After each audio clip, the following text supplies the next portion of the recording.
आज कलकत्ता के किसी आलिशान प्राइवेट हॉस्पिटल में जहाँ पे एक अमीर आदमी की चिकित्सा होती है, वही बगल वाले बेड में एक गरीब मजदूर, एक गरीब किसान की भी ट्रीटमेंट होती है। यही है ममता बनर्जी का विकास। और आपके अमृत काल में the cost of medical treatment has been doubled in the last 5 years। आप फार्मास्यूटिकल्स की सर आरजीकर पे बात ना बोले, आपकी सीबीआई पे अभी तक कुछ बोल नहीं पाए। हम लोगों ने जो, हमारी पुलिस ने जो बोला था, they are still sticking to that. So उसके बारे में मत बात करें, ठीक है? आप उत्तर प्रदेश के बारे में बात करें ना sir. Sir, medical inflation is at 14%। Regularly लिए जाने वाले दवाइयों की कीमत 50% बढ़ गई। आप सिविल एविएशन के लिए ग्रांट्स मांग रहे हैं। एक डोमेस्टिक फ्लाइट, उसकी राउंड ट्रिप की टिकट 20 से 30 हजार में बिक रही है। आम आदमी आज हवाई चप्पल पहन के हवाई जहाज नहीं चल रहा, आम आदमी हवाई चप्पल बेच के हवाई जहाज चल रहा है। You are demanding funds for education but conveniently ignoring the fact that 11 lakh children have dropped out of school according to your own data। आज भारत में सिर्फ 47.51% स्कूलों के पास कंप्यूटर की फैसिलिटीज है और उसमें 9% के पास internet connection. In law and justice, you are not been able to provide legal aid to more than 1% of the eligible population. In public enterprises, 5.1 lakh public sector jobs have disappeared in the last 10 years. Railway में करीबन 2.5 lakh post बाकी हैं और उसमें से vacancy है in critical safety categories. नए भारत में आजकल ट्रेन पटरी के ऊपर कम और पटरी के बाहर ज्यादा चलती है। मुझे दुख लगता है इस सदन में ये कहते हुए मैडम कि मैंने अपने लोकसभा क्षेत्र जादवपुर लोकसभा क्षेत्र के लिए एक बारुईपुर कोबी सुभाष मेट्रो एक्सटेंशन की मांग की थी। मुझे डिपार्टमेंट से ये चिट्ठी मिली जिसमें उन्होंने लिखा है that this project is not economically viable and this project is unremunerative. तो आपको अगर सब जगह से पैसा चाहिए तो मुझे ये बात समझ में नहीं आती कि लोग खुद के लिए आपको वोट देते हैं कि आपके फायदे के लिए वोट देते हैं।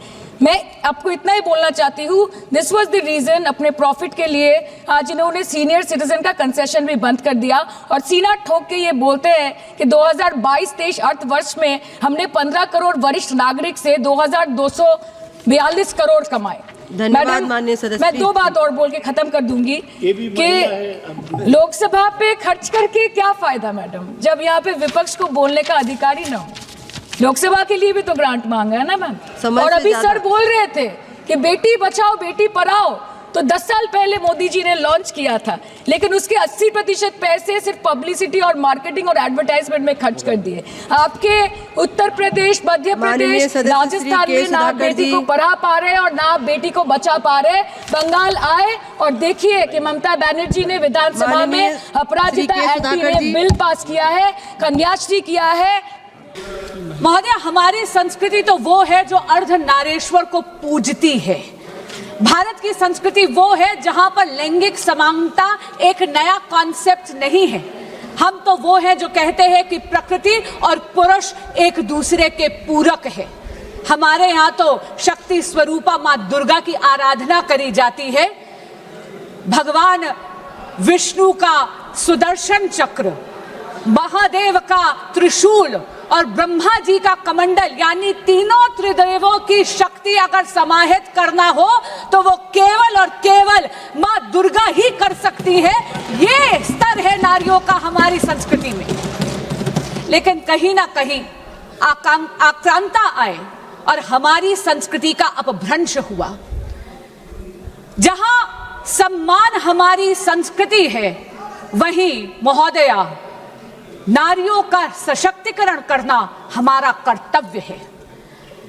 आज यहाँ पर टीएमसी की एक संसद सदस्य ने कहा इक्वालिटी इज बाय बर्थ। मैं उनकी बात से बिल्कुल सहमत हूँ, क्योंकि पुरुष और स्त्री को एक समान तो ईश्वर ने ही बनाकर भेजा है। पर उन्होंने ये भी कहा कि equality can not be given by political exercise. मैं उनकी बात से बिल्कुल सहमत नहीं हूँ। महिला आरक्षण की आवश्यकता क्या है, ये मैं कुछ आंकड़े देकर इस सदन के समक्ष रखना चाहूंगी। आज महिलाएं पूरे के पूरे विश्व में, खास करके महिलाएं जो भारत की बेटियां हैं, वो अपना परचम लहरा रही हैं। वो चाहे साइंस हो, चाहे टेक्नोलॉजी हो, चाहे लॉ हो, लेकिन राजनीतिक क्षेत्र में उनका प्रतिनिधित्व बहुत कम है। अगर हम 2024 का इलेक्शन देखें तो वहां पर महिला वोटर की तादाद पुरुषों के मुकाबले ज्यादा थी। लेकिन मैं पूछना चाहती हूं विपक्ष के उन साथियों से जो आज इस संशोधन का समर्थन नहीं कर रहे, क्या बात आप महिलाओं की भूमिका केवल मतदाता तक ही रखना चाहते हैं क्या? आज इस सदन में महिलाओं का प्रतिनिधित्व केवल 13.6% है। अगर हम विधानसभा में जाएं तो वहां पर महिलाओं का प्रतिनिधित्व 10% से भी कम है, और अगर हम ग्लोबल परसेंटेजेस देखें महोदया तो वहां पर 27.6% है। मैं तो धन्यवाद करती हूं आदरणीय प्रधानमंत्री श्री नरेंद्र मोदी जी का और इस सदन में उन सभी राजनीतिक दलों का जिन्होंने 27 बरस पुराना विलंब जो था, डिले थी, उसको हर कर नारी शक्ति वंदन अधिनियम को सितंबर 2023 को एक हकीकत बनाया, उसको पारित करा।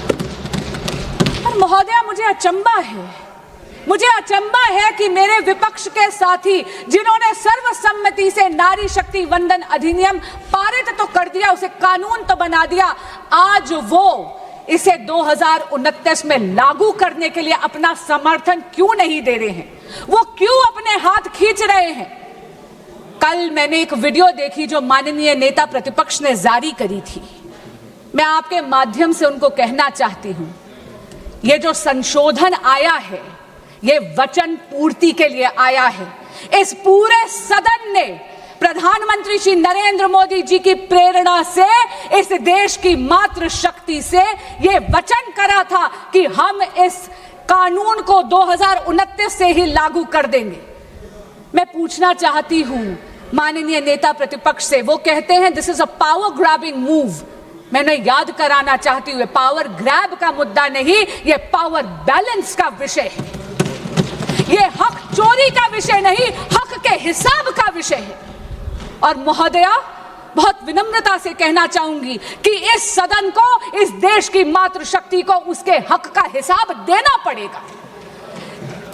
दल और राजनीतिक स्वार्थ से ऊपर उठकर, विचारधारा की भिन्नता से ऊपर उठकर इस सदन की जिम्मेदारी है कि हम इस संशोधन को सर्वसम्मति से पारित करें। विपक्ष के कुछ साथियों ने कुछ ऐसे क्रिटिसिज्म्स रखे हैं, कुछ ऐसे कटाक्ष रखे हैं, जिन्हें मैं यहां बहुत विनम्रता से उनका जवाब देना चाहूंगी, उन संशयों का। और ये आग्रह करना चाहूंगी कि आपके संशय डिबेट तक सीमित रहे, वोट तक उन पर उनकी परछाई मत पड़ने दीजिएगा।